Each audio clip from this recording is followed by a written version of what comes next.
So now you're probably thinking, Hayley, I have all this information and I want to run these ads. How the heck do I get started?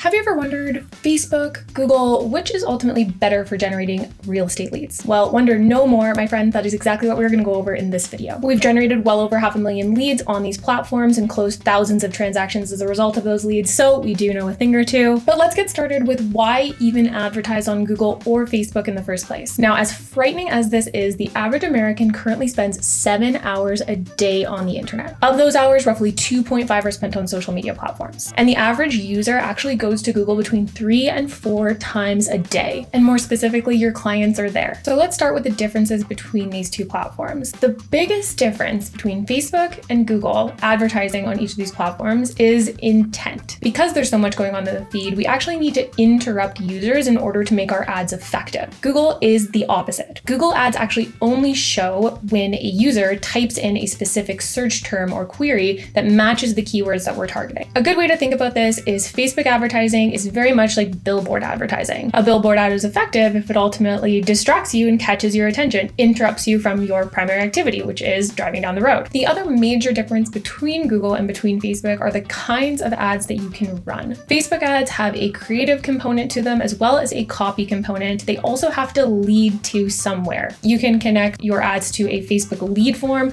which is an integrated tool that allows you to easily take the contact information, or your Facebook ads can also direct to a landing page or other page where you would have a separate form or separate way to collect that individual's information. On Google, they do have a display ad network. Primarily when we're thinking about Google, we're thinking about search ads. For instance, and you can even go now, search homes for sale in Vancouver, homes for sale in any area that you're in. I can guarantee you that at the top of the page, you'll see ad in small letters, but these are search ads. These are text-based ads that pop up when somebody searches and mimic the results that you see in the organic search, actually prioritizes you above them. But let's dive a little deeper into the pros and cons of each platform. So what are the real pros when it comes to Google Ads? Relevance is a huge pro. This is an ad that comes up only when a specific search is entered. So your ad isn't going to show to everyone all the time. It's only going to show to users that are relevant. Above all, Google prioritizes relevance and the customer experience. The more relevant your Google ad is to that particular search query, the better your ad is going to perform. Another major benefit when it comes to using Google Ads is that paid ads actually appear above even the top ranking organic ads.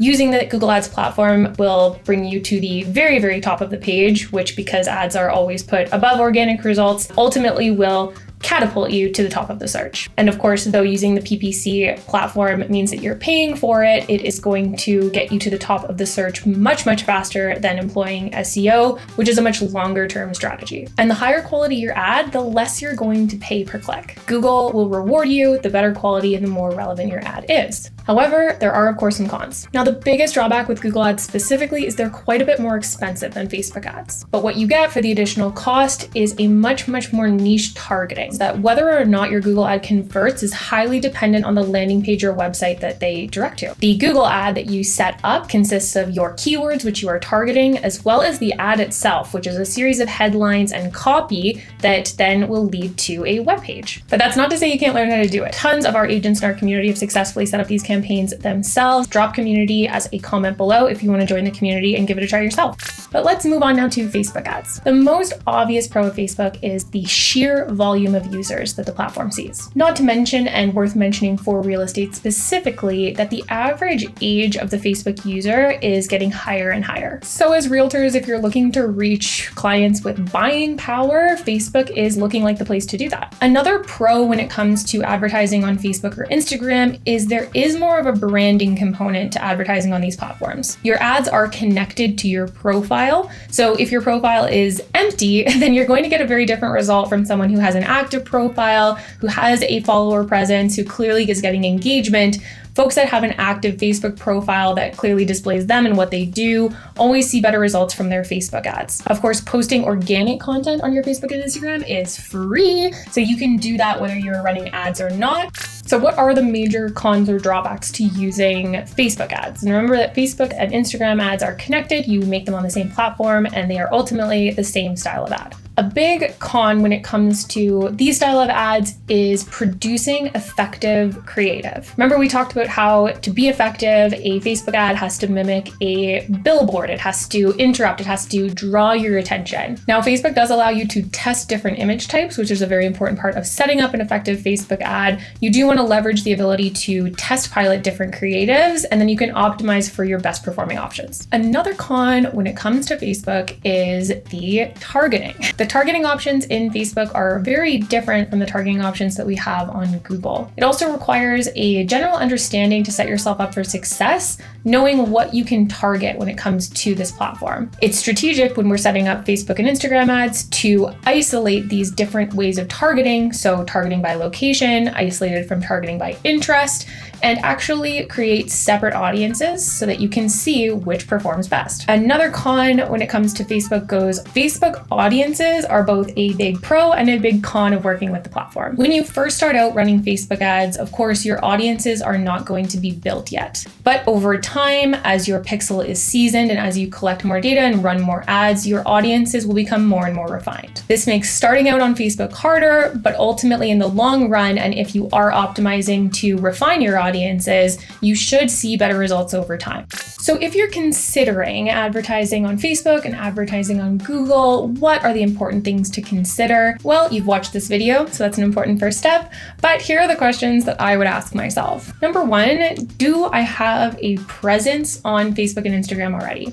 If you already have a Facebook or Instagram presence, like I said, that does impact how your ads perform. So if you have been focusing pretty heavily on your social media over the last little bit, then you could have an advantage in this arena. Conversely, if you don't have a huge brand presence, Google Ads may be the better option for you. But the second question you have to ask yourself is, how important is cost per lead, or what is the budget that I have to work with? Transparently, if your budget is under $500 a month, you probably will not see the results that you want with Google. Now, that's a blanket statement. There are exceptions to that rule. There are markets where certainly you can still get away with it, but in major metro areas, you are going to want to spend, as a rule of thumb, at least $1,000 a month on Google. We consistently see agents that invest consistently and at the right volume see results faster. On Facebook, you can get away with a lower ad spend. However, the trade-off again is the style of ad, but what is your budget going to be? You can typically get away with $300 to $500 a month on Facebook, but again, these are going to be different kinds of leads. The third question that you want to ask yourself is, what kind of ads do I want to run?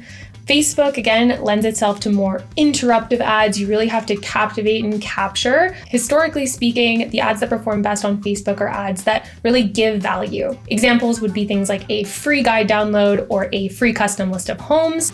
As you might have noticed after going through this video, it's hard to directly compare the kind of leads because they are so different. The reality is, if you run these ads on 3 different platforms and you find that you have a preference for one, then definitely double down on it. But you may find that there's a place for both. Our guidance and what we know is that agents are endlessly distracted, so it's always a good idea to focus on mastering converting one lead source before you throw another into the mix. But can you scale and run ads on both platforms? Absolutely. But do both platforms generate results? They do. So the leads don't suck. So now you're probably thinking, Hayley, I have all this information and I want to run these ads. How the heck do I get started? Well, you got to go to the link in the description and join our free marketing community where you can learn how to set this all up for free. Again, if you're not a do-it-yourselfer, book a call with our team. We would love to work with you. So go check it out.